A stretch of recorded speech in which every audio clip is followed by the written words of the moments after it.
Actually, the topic that you have chosen today is a very tough topic because, as you know, I mean, social change is not a simple process. It's a very complex process, and a number of factors are involved in it.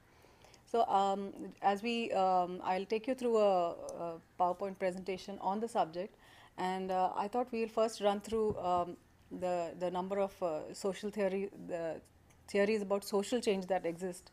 Of course, this is not an exhaustive list, and you'll find I must have inadvertently left out some, this will and then we go on to what the role of media can be in either in accelerating social change or in decelerating it, and I'll take you also through some examples of how this has been going on. So I think we'll start with the PPT. Okay, so social change is said to take place when there is a significant alteration of social structures. This was the definition, as you all know, by Wilbert Moore. And when you say social structure, it basically means a pattern of social action and interaction. As you all know, the society that we have today is a mediated society, and in that sense, the media plays a big role in these social structures. Among the theories of social change that are there, you have the conflict theory. The conflict theory basically says that there is a dialectic relationship between the dominant elements of society and those that oppose it. And the Marxists also, they believe in this theory, and it basically says that whenever there is a dominant element, there will be what should I say? Those that are not dominant will try to oppose them, and through this dialectic relationship, you bring about change in society. There is also the evolutionary theory. This evolutionary theory is not, it doesn't believe in revolutions. It is opposed to the revolutionary theory, where this theory actually says that change is gradual and it happens over time, and it happens when you have when you are ready for a change. So, for instance, like you move from an agricultural society to an industrial society, then it goes on to another. So, like that, there is gradual change in society, which happens over time, just like it happens in evolution. There are, of course, a number of spin-offs from this theory, but we are not going to go into that, because basically we are talking about very simplistic models right now. So this is the interpretive theory, which also talks about social change. Max Weber was the one who brought this theory in. Here what he is saying is that society is basically a construct which is put together by social interaction, and so this construct is actually it's an ongoing process, and the way you give meanings to the construct, to the elements of the construct, then depending on those meanings, social change occurs. That is, the entire society consists of various meanings given to various cultural symbols and linguistic symbols, and those meanings, when the definitions change, social change occurs. So that was the interpretive theory. But where does advertising fit into social change? That is a question we are really examining today. And advertising, actually, one cannot say that advertising alone can make a difference to society as such, because it after all is a product of social interaction. However, like they say, advertising could be a mirror of social values, and in today's context, when we are in the post-industrial society or the information age, where wealth is increasingly contingent on possession of knowledge or information, here at this stage in society, advertising has become a big budget, professionally executed activity. So, from the point of view of economics as well as the social point of view, now advertising is like is a big factor in our lives. I mean, wherever you turn, whether you're there in a school or in a college or you're out in the markets, you're surrounded by advertisements. In fact, in India, the ad spend in the year 2008, these figures of course have gone up over the last 2 years, but this was the most authentic I could get right now.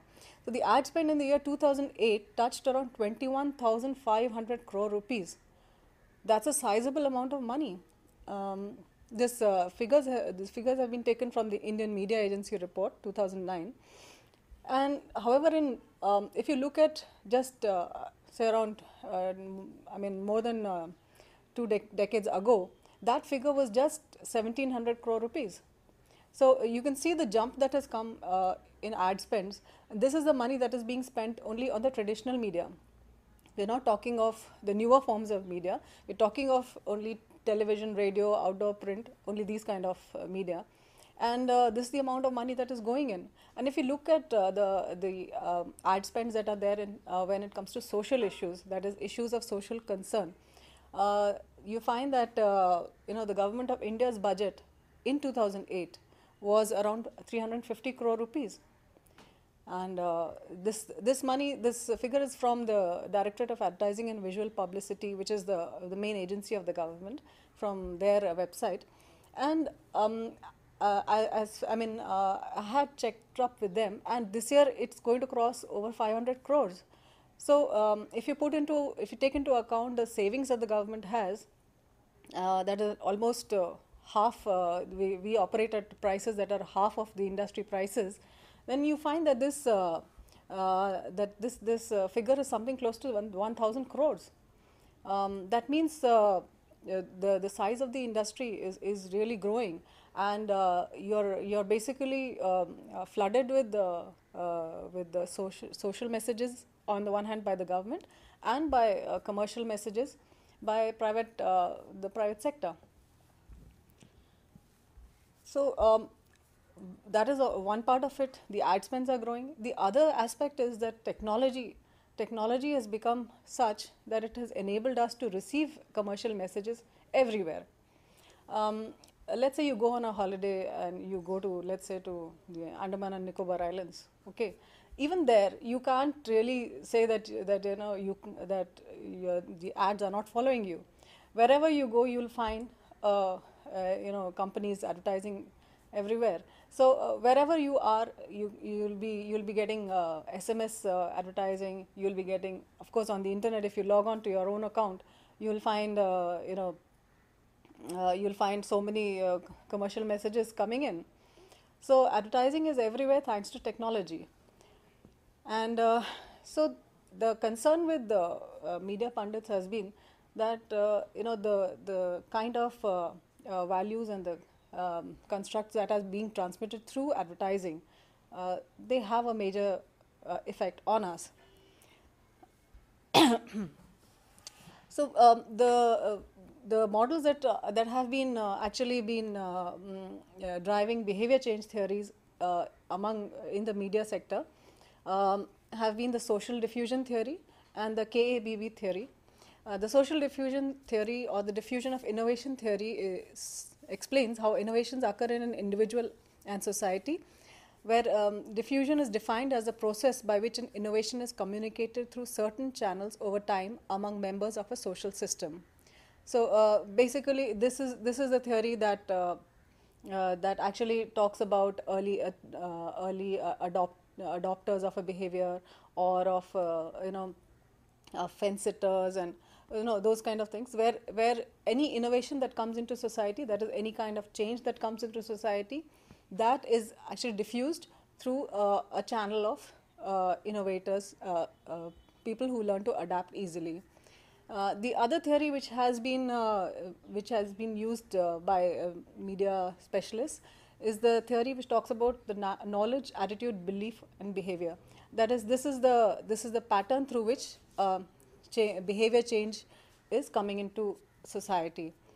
So this theory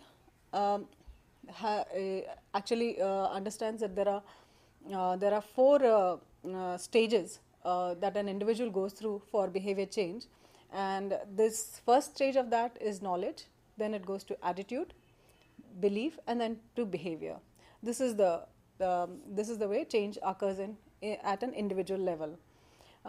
Those four stages, when you look at it from an individual's point of view, it comes into four. These are manifest as the pre-contemplation, contemplation, preparation, and action stage.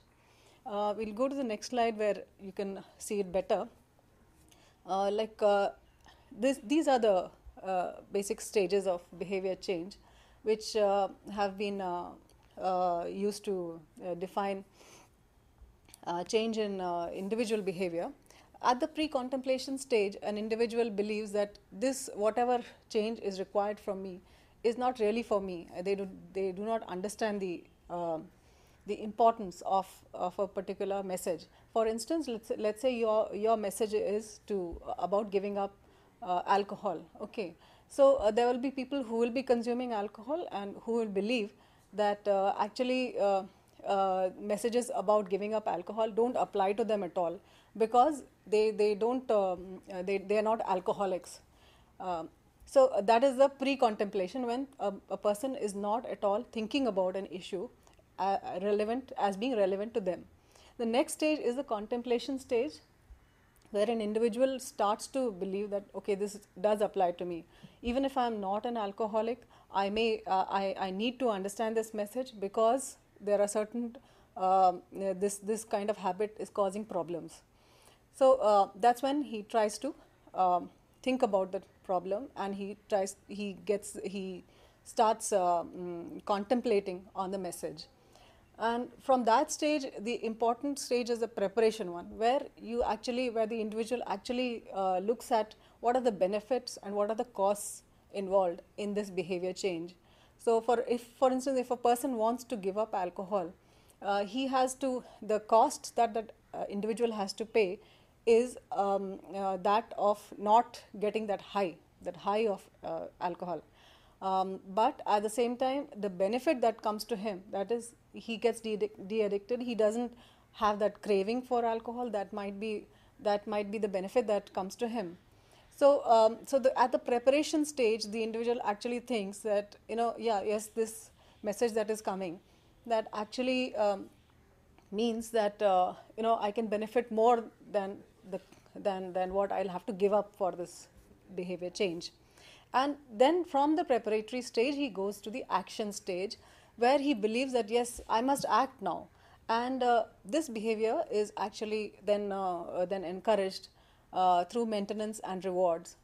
This could be by, let's say, if you have a message about giving up drinking, then you say that, okay, the reward is that your family is happier, you have more money at your disposal. So these are the messages that are sent to a person, so whose behavior needs to be changed. So this whole this whole pattern of behavior change, from pre-contemplation, contemplation, preparation to action. This is the terminology and the way social marketers have been going about instilling behavior change. So basically, why we are talking about behavior changes, because societal change comes from individual change. So and advertising has been shown to have quite an impact on the way individuals behave. So this behavior change communication, in fact, has become a very big the way it's been used very largely in health communication also. So just to give you a better idea of oh God, sorry. I'd like. Escape? No, it's not going. Explain something. Okay, I'll show you one diagram. There's just a technical error, which we'll try to bring you that slide. But basically, when you are talking about behavior change, when you talk about the pre-contemplation stage, now I'd like to illustrate this with an example of, let's say you want to choose a college for yourself. How do you go about it? So because to understand behavior change, you have to understand, you have to change, you have to understand the way people make choices. So at the pre-contemplation stage, let's say you have you have not really thought about whether which college, you're not thinking about going to college, but then some events happen. What are the events? You pass out of school and then you have to look for a college. Okay, so you're at that pre-contemplation stage. Next, you go on to the contemplation stage where you actually look at all the what are the choices available. So okay, let's say you're thinking about going to DU or JNU or whichever college. Then you look at what are the merits of each case.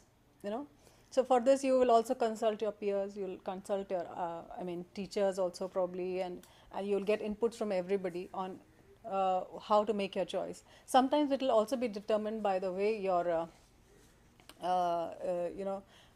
what kind of reputation a college has. So the values that are attached to that particular college, that will influence your decision, because it might happen that you have colleges that are almost the same, but you think, okay, this college is more cool than the other one, so I'd like to get admission here. So that's at the contemplation stage. Still you are thinking about your choices, and depending on the attributes of a college and the perceived attributes of a college, you will make your choice. And then you go on to, of course, your budget will also make a difference. Your whether your friends are going to that college or no, that also makes a difference. And then you go on to the preparation stage. Okay, you think, okay, these are the 5 or 6 choices I have in mind, and you apply to every college. And you then of course you have your different forms for all of them. You fill them in, and that is where your choices get determined. And then finally you choose a college, and you join it. So that's your action stage. So that's why it's when you study the behavior of an individual at an individual level, it's a very, very complex case. It's not very simple to say. If you see in your daily lives also, your parents will tell you must get up on time, and you must complete this much of work. And what you find is that you're not able to change your behavior because it's not that easy. You might tell your younger brother or sister that you have to clean up the table after we finish, but it won't happen because behavior change is not that easy. You have to. So but advertisers have been studying this phenomenon for a very long time, and this is the kind of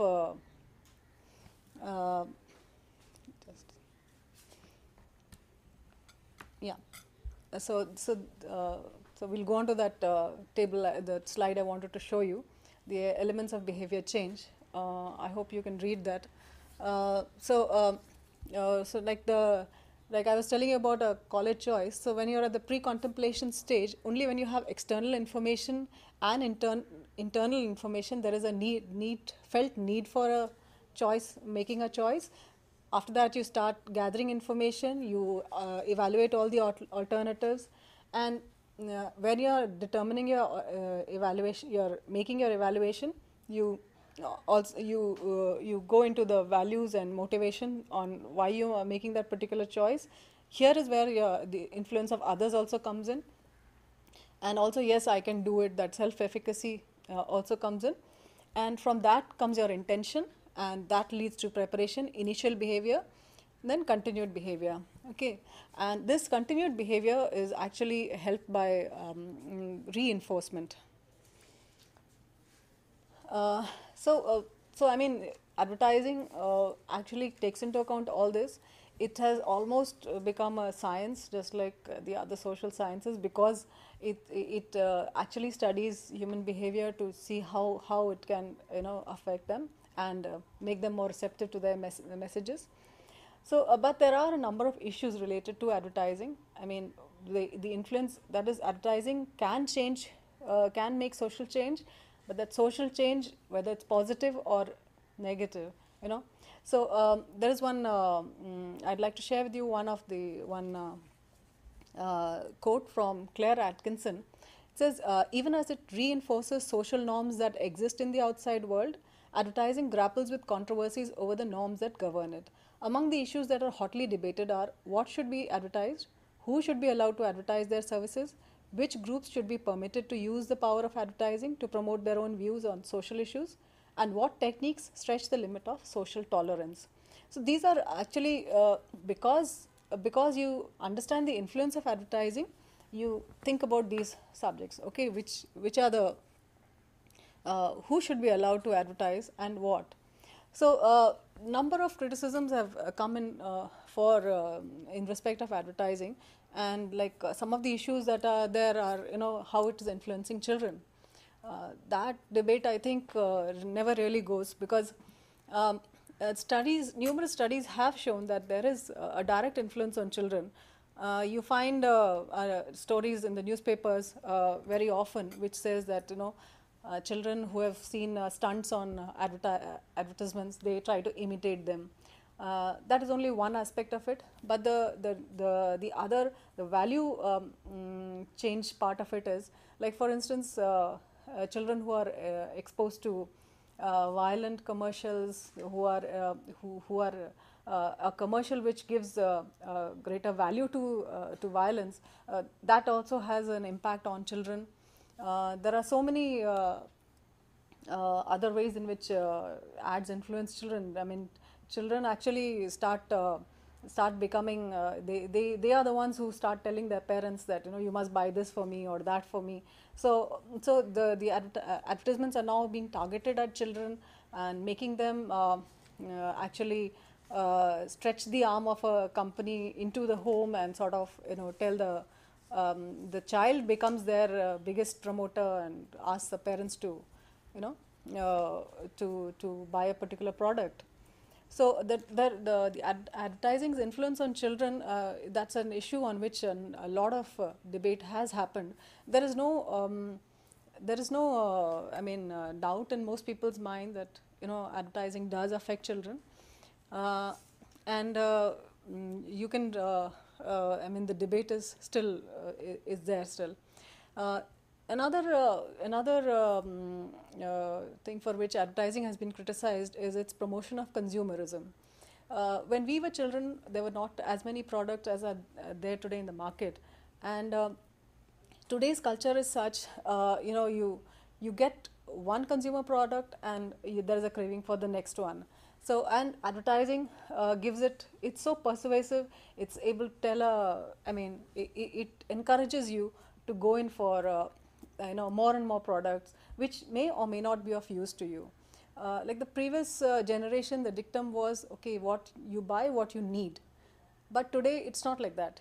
Even if whether you need a product or you don't, like you buy a mobile today, and then you find that, oh, the other one has better features, so you are tempted to just throw this away and, you know, buy the next one. So it's like that. So consumerism, for promoting consumerism, advertising takes a lot of blame, and again, that influence cannot be denied. Another thing that advertising is accused of is of promoting antisocial behavior or products.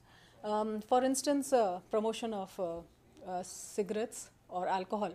Though of course they are not, by law they are not allowed to, but they still, you'll find advertising takes, you know, through surrogate means, it actually still manages to advertise such products which are not really they don't promote social good at all. In fact, just the reverse. So this kind of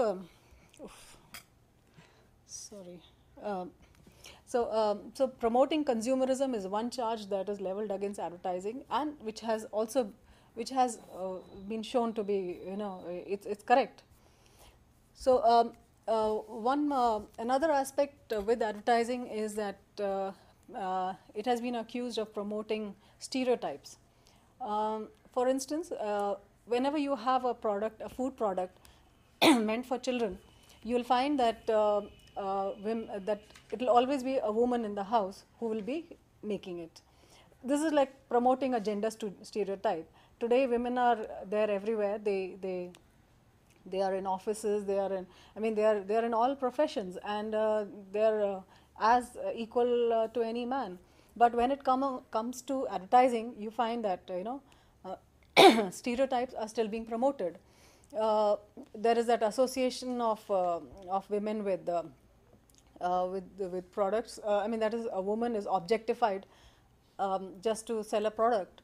So those are issues on which advertising's role cannot be denied. And of course, through that, there is another criticism of advertising, that it undermines social standards and values, which again is a charge that largely sticks, because you find that that advertising, the world that is shown through an ad, actually has elements which are not really desirable. They are promoting, they might promote stereotypes that are existing already, rather than being more forward looking. Sometimes, of course, advertising is accused of being in bad taste and poor taste, and that applies to basically any art form. So if you associate it like that, in fact, you might remember the satellite instructional television experiment that was conducted in the 70s in India, and there they had this. They had a closed community where they took villagers from there was in Gujarat, and at that time there was none of these satellite channels, and you had very few radio stations, and there was a concerted program to show people content programming through which we could bring about social change. And we found that actually this, like for instance, there was this belief in child marriage in those areas. But after they were exposed to a number of programs on how child marriage is detrimental for a woman, there was a change in the way people thought. So there was a change in values that was brought about through mass media. But of course, this happened over time. Social change, like it's not, it doesn't happen overnight. It takes time.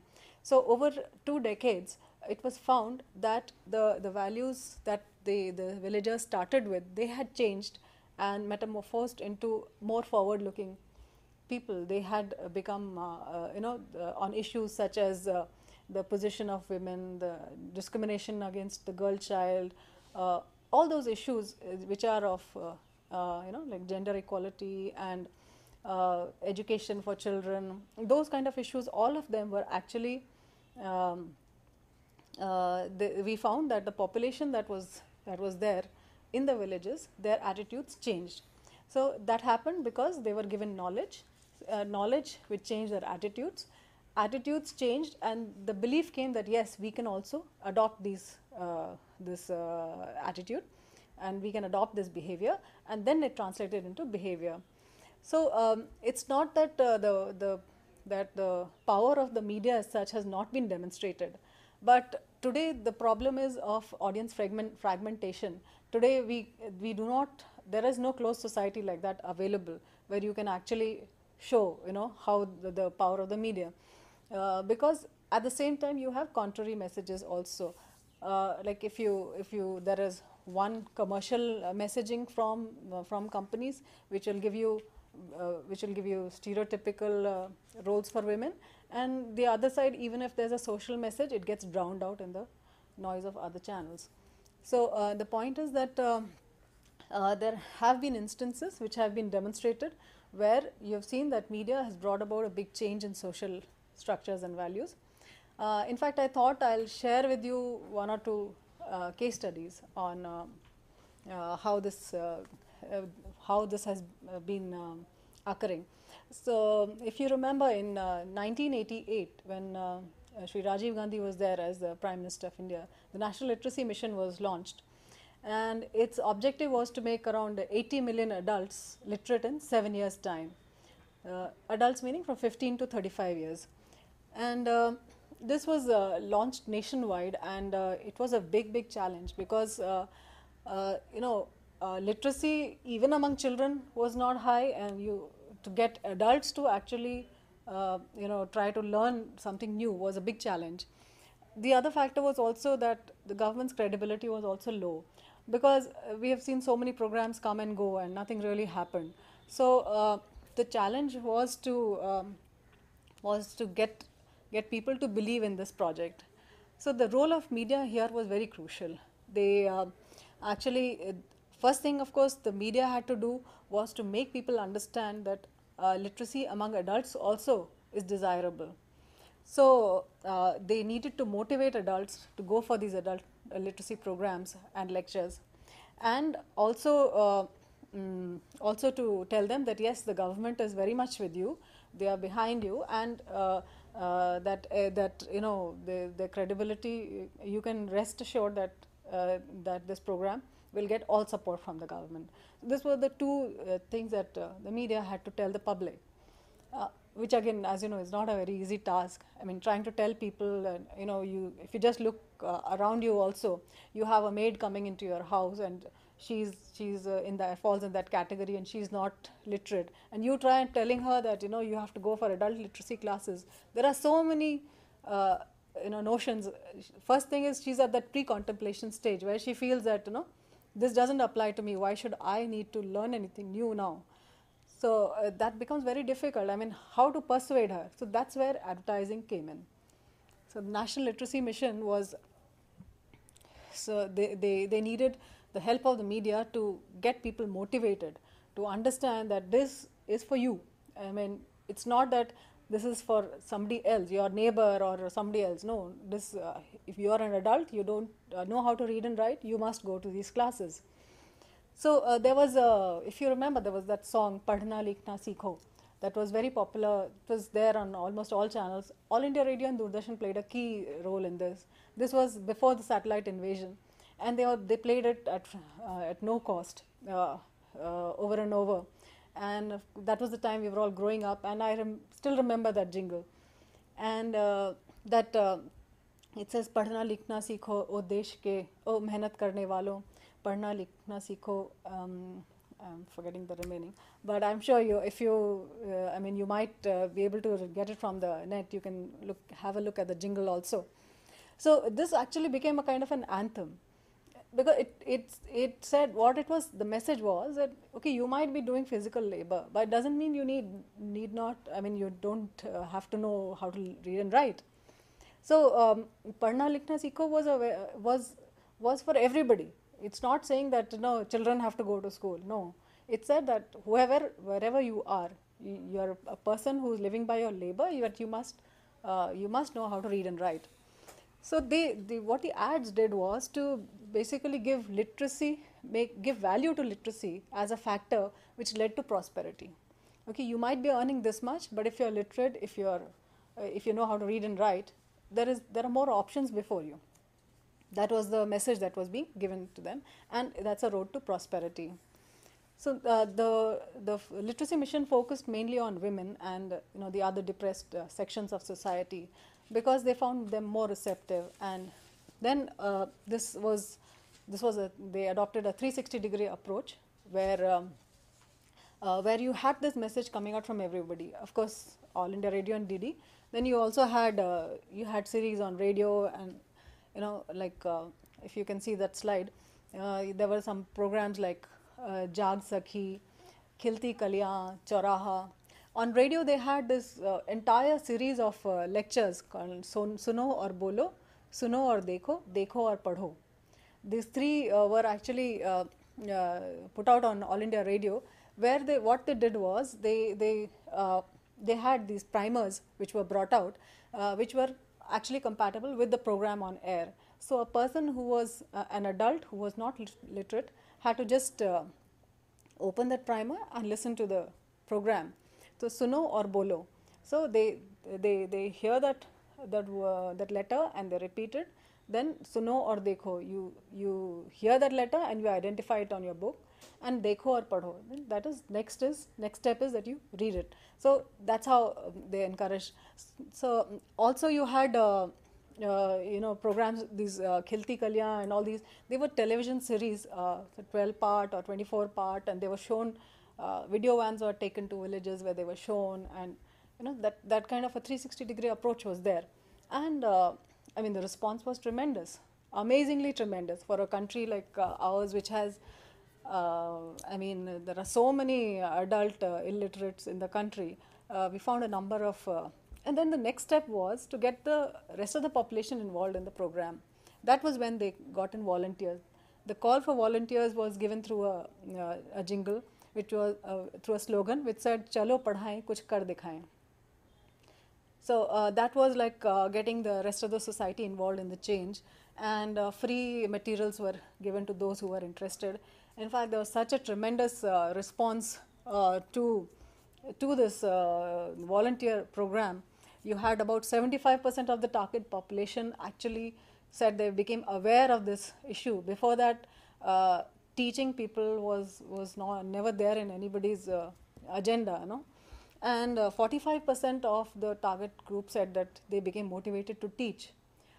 In fact, I remember even my grandmother, she took up one, when she heard that jingle, of course she had been doing it over the years, but after she heard that campaign, she also got motivated to get hold of the maids' children. She made them sit down, and she got material, and she was teaching them. So it had a tremendous response. So what I'm saying is that media, if it is used in a good way, can lead to these kind of initiatives. That jingle that is there, that Purab se Surya Hoga, that is still fresh in our memories. So that is the power of the media today. So the National Literacy Mission benefited in that. This was an example from India, and you have time? So there is one example I'd like to show you from the US. There was a campaign that was taken up for basically to curb smoking among teens. This was called The Truth. So here the thing was, they wanted the teenagers to actually not take up smoking. Why people were taking up smoking? I mean, like kids in school. That is, these were all teenagers, Teenagers taking up smoking, actually, because the earlier you take up smoking, the harder it is to give it up. So this campaign was basically focusing on school children in Florida, and Here's the story of a chain smoking lady who smoked around. I didn't put it on. Her 3 lovely little girls, all of them had clothes that smelled. Sorry for that little glitch, but basically this I wanted to share with you how they went about the program, the campaign. This they went into the reasons why teenagers were taking up smoking, and what they found was that why one of the reasons why teenagers were taking to smoking was to get back at adults. Like adults will always tell people that children that no, this is bad, don't take it up. So it was a means to attack the adults there. And so what they were saying was that, so the campaign took an anti kind of a stance, where they said that you think smoking is being cool, but is all about being cool. But actually, you're being manipulated by all the cigarette companies. That's what you don't realize. So you're actually a victim of the companies. Okay. So this was a message that the campaign wanted to give. So what they did was they created they created ads which gave this message. In fact, I'd like to show you one of them. I'll just not this one, sorry, the body bags. So this is one of the ads that they had made. Can you hear it? They became affected by secondhand smoke. Not this one. The other one. How many people ये नहीं tobacco चाहिए kills मुझे, every sorry. day? You know what? This We're one, going to yeah. leave this here for you so you can see I what don't know whether you're able to hear 1,200 it. people actually look like.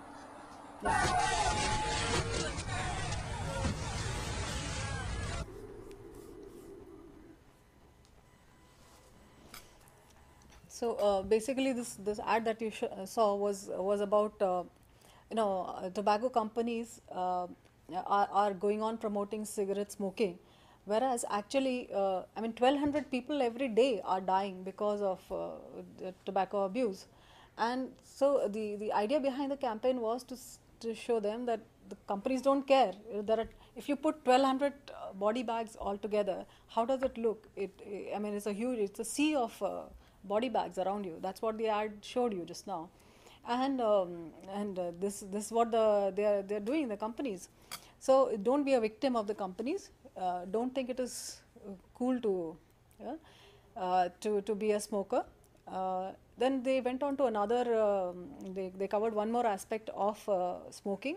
That is, they companies don't talk about secondhand smoking, you know, and secondhand smoke is a big killer actually. So they brought out a very innovative kind of an ad where they show the yeah, now I think you can see it on your screens. Smoked around her three lovely little girls. All of them had clothes that smelled just like their mothers. The youngest one asthmatic. Here's the story of a man who smoked daily, that was busy with 3 packs of his own. His oldest son showed early signs of heart disease because Dad smoked at home. One day this lady fun to smoke caught this fellow. Now get shared a risk of cancer with their folks, because this group would somehow form a family. And that's the way they became affected by secondhand smoke. Secondhand smoke, secondhand smoke. That's the way they became affected by secondhand smoke. Yeah, it's why I wanted to share with you this particular approach was, because if you notice, the the campaign on secondhand smoke is targeted at the teenagers, and what teenagers like to do is they like to be contrary. So you find a message which is going out on a social subject, which has very catchy music and with rhythm, which will appeal to teenagers, and at the same time the message is being given so well. I mean, it's camouflage inside that. They have the entire family. Okay, the mother smokes, the father smokes, and they're not bothered about the children. This is a message which is likely to appeal to teenagers more than to people like us probably. And because firstly, of course, the music. The second part of it is the contrariness of the ad itself will catch their eye. So through such messages, of course, there are many more. If you go on to you can go to the net and you can see so many ads on this pattern. But why I wanted to share with you this was because this is a behavior change communication that has been brought out, and it has been very successful. Like the kind of they what they have done is they've used these kind of messages, and they have created truth chapters, and in fact they have caravans placed with posters and such, all these messages with teenagers sitting there and talking to other teenagers who come in and telling them why it's bad. Like for instance, there is a video which shows one girl. She has also come to the truth caravan, and there she's talking to other teens, and somebody asks her, okay, why do you think we should not take up smoking? So she says, because your teeth will get stained. So those are the kind of things that come out from such an approach, because this was something teenagers could relate to very well. So this campaign actually became very successful. They found that within 2 years, the percentage of Florida middle schoolers who smoked cigarettes in the past 30 days fell about 10%. And for and the percentage for high schoolers also went down from 27.4 to 20.9, which is a big achievement. We could have been talking all the while to them without the help of the media, and it would not have made that kind of an impact. Not to say that, you know, both things need to be there for social change to occur, for a behavior change to occur. You need persuasion at the individual level, as well as you need things outside to reinforce the message. So, if you can take a look at the next slide, you'll find that the blue actually represents the May '99. That is almost a year later after the campaign was started, and the campaign awareness has been jumping up every year. You know, so you can see from that. So what happened was that they surpassed their goal, actually, what they had set out to do, and the program, the level of awareness went up to 85%, which is again another some kind of a record, because it's very difficult to catch the attention of teenagers. If you try it on your own, you'll find that out. And then follow-up surveys were done later on, and that showed that non-smoking teens who refrained from smoking through the duration of the campaign, they were 2.3 times more likely to say they had been influenced by the campaign's message that tobacco companies were trying to manipulate them. So this was in fact, the next slide shows you the kind of cigarette use. You know, the blue is the changed behavior pattern that you see. So among middle school students, the incidence of smoking was a little less, but it went down during the campaign. And similarly, when it came to high school students also, there was a perceptible change. And after that, in fact, the campaign, it got one more success. They fought in the state of Florida actually fought against the cigarette companies, and the tobacco industry had to actually they had a settlement in court where they got a budget of $200 million for a state-run pilot program to fight youth tobacco abuse, and all this funding was coming from tobacco companies. So, so you can see that the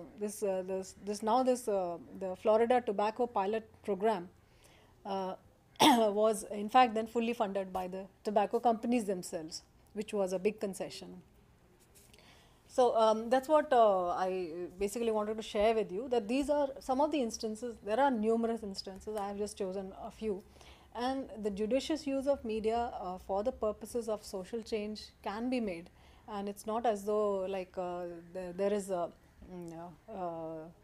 not as though like you have that media does not make any kind of impact on social structures. It does make.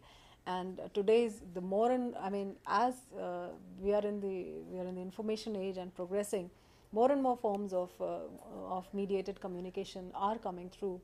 In fact, that's another aspect that requires a separate lecture. In fact, that how mediated environments actually they are leading to less of interpersonal contact rather than. So that's of course another subject. But the point of the lecture today was to just sensitize you on how media can be used for bringing about social change for the good or the worse. You might like to note down some names of books from the next slide. You might want to read them. In fact, that book number 3 that I found very, very interesting. You might like to read that. So thank you. Otherwise.